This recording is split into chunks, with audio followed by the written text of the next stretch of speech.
common psychological terms, narcissism refers to a pattern of behaviour and personality traits characterised by an inflated sense of self-importance, a deep need for excessive admiration or validation, a lack of empathy for others, a sense of entitlement, manipulative or exploitive behaviour in relationships. There's just some of the traits. Now, narcissism exists on a spectrum.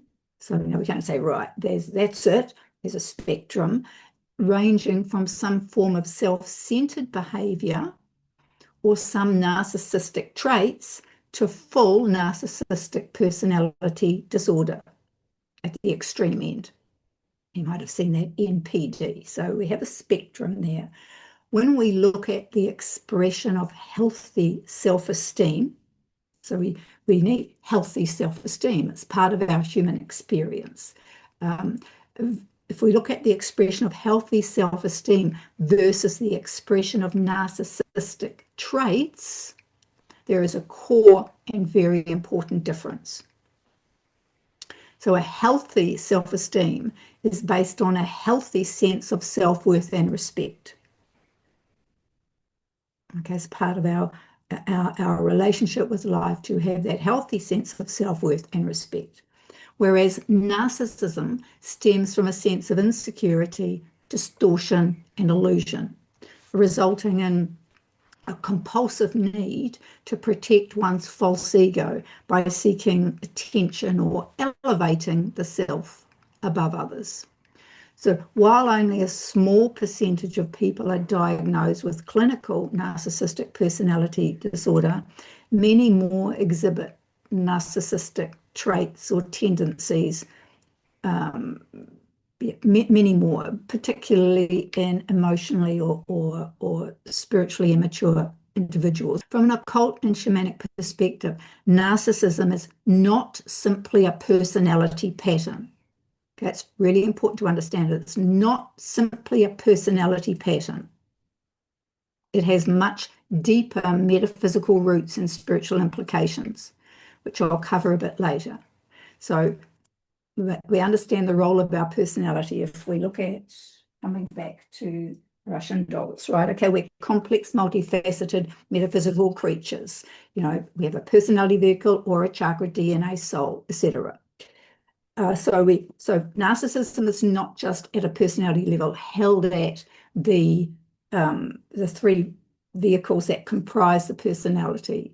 We can't treat it there because it's not simply a personality pattern. It's really important to understand that. It has much deeper metaphysical roots and spiritual implications.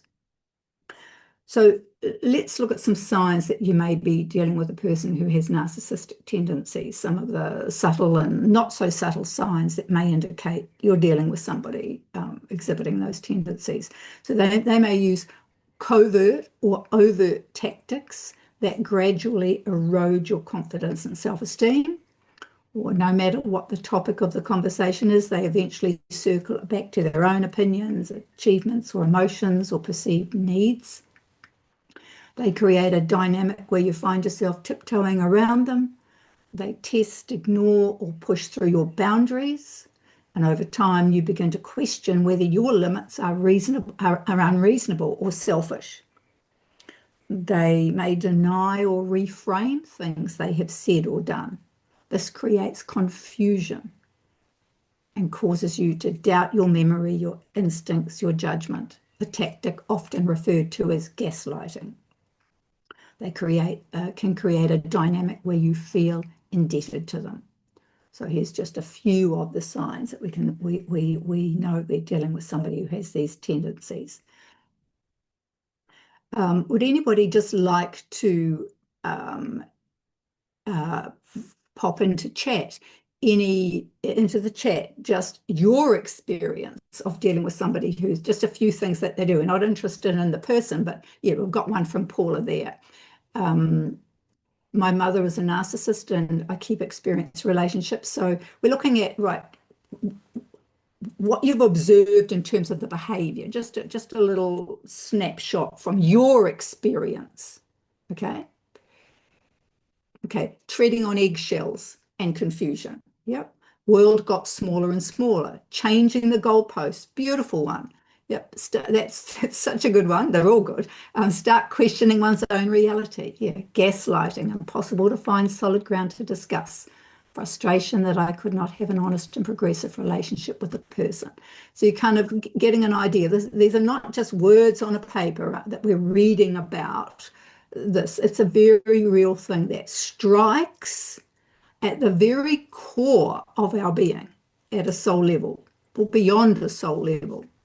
Your soul felt deep distress. They suck the oxygen from the room, like they suck the oxygen from the room. So yes, you can see very real things that impact on us at that very, very, very deep level. So we know we can see it in others, okay, or begin to see it in others. Now let's look at, just as we may encounter narcissistic tendencies in others, it is important and courageous to ask ourselves whether any of these traits or patterns live within us. Because it's very easy, isn't it, to be able to, right, we can see it in others and we can't see it in ourselves. So it's very, very important to be able to see, to have enough objectivity to see if any of these traits or patterns live within us. So this isn't about blame or shame or judgment. It's about conscious self-awareness. As we walk the path of self-healing, personal development, spiritual development, and personal development and spiritual growth, we must be willing to look in the mirror and see what is truly there. And just remember what I said, because I'm going to come back to this very shortly, this term, look in the mirror and see what is truly there. Not to condemn ourselves, but to reclaim power from patterns that may be operating unconsciously within yourself. Because to the degree that you can do that is also to the degree that you're able to change relationships, or your tendency, if you have a tendency to attract narcissists into your life. So to be able to look in the mirror for yourself. So narcissistic tendencies can show up in ourselves in subtle ways. A person who has severe narcissistic tendencies will likely have no ability for self-reflection in this way, to be able to see that, and no ability to see their own untransmuted stuff. Okay, so let's look at some signs. Some signs that you may see within yourself may include seeking validation or approval to feel worthy. So when others don't validate your efforts, contributions, or presence, you may feel unhappy, anxious, rejected, diminished in some way. Your inner sense of value feels to some degree or other dependent on the reflection you receive from others. So we're talking about you now, because you can't control what others do. You can only control what you're doing. So the more that you're able to have that objective awareness of yourself. So another a sign can be needing to be seen as special, right, or superior within yourself. Okay, you may notice an inner drive to be the one who knows, or the special one that gets special attention or treatment, the most giving one, or simply the one that's right. No.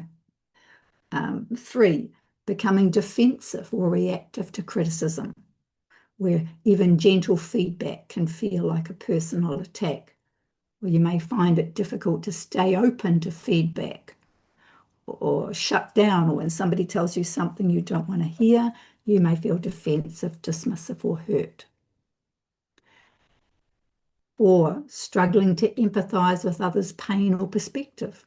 You may notice that you constantly minimize or do not notice the emotional experience of others, especially if it differs from your own. 5, using charm or intellect or perceived sense of authority to influence or control situations.